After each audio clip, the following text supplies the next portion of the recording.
আজকে যে রেসিপিটা আমি ট্রাই করছি, এটা কিন্তু আমার রান্নাঘরে একদমই নতুন। আমি কখনো রান্না করিনি। আমি দেখেছি অনেকে রান্না করতে, বাট আমি ট্রাই করিনি। তো আজকে আমি রান্নাটা করেই ফেলে দিলাম। এখানে কিছু সরিষার তেল গরম করে সেখানে দিয়ে দিব এলাচ আর দারচিনি আর তেজপাতা। তারপরে সামান্য একটু ভেজে দিয়ে দিলাম পেঁয়াজ কুচি। পেঁয়াজ কুচিটাকেও আমি হালকা করে ভেজে নিব। তারপরে দিয়ে দিলাম জল।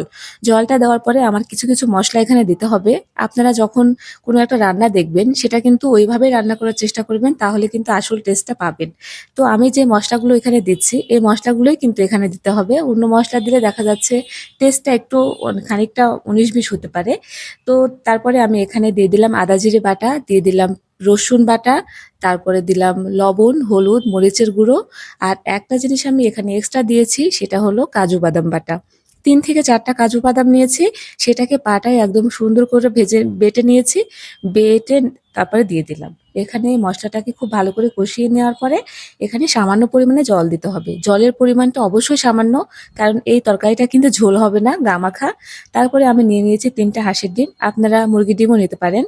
এখানে খুবই সাবধানভাবে আস্তে ডিমগুলোকে ভেঙে দিতে হবে তরকারির মধ্যে।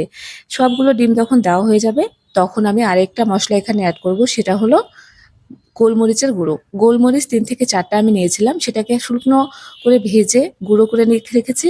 ওই গোলমরিচটা শুধুমাত্রই আপনি দিবেন ডিমের কুসুমের উপর। তরকারিতে দেওয়ার কোনো প্রয়োজন নেই। আর দিয়ে দিলাম কয়েকটা কাঁচামরিচ, সেটা শুধুমাত্র ফ্লেভারের জন্য। তারপর ঢাকনা দিয়ে ঢেকে ৭ থেকে ৮ মিনিট রান্না করলে কিন্তু আপনার ইজি টু সার্ভ, একদম এত মজাদার একটা রেসিপি। আর এত তাড়াতাড়ি হয়ে যায়, আমি কি বলবো। এটা কিন্তু ভাতের সাথে খুবই মজার লেগেছিল আমার কালকে। এটা রুটি বা পরোটার সাথে আরো বেশি ভালো লাগবে। যাদের হাতে সময় কম থাকে, আপনারা সকালে এই নাস্তাটার মানে রুটির সাথে বা পরোটার সাথে এটা আপনারা বানিয়ে দেখবেন। বাড়ির সবাই ভীষণ প্রশংসা করবে আর খুবই ইয়ামি হয়েছিল এটা।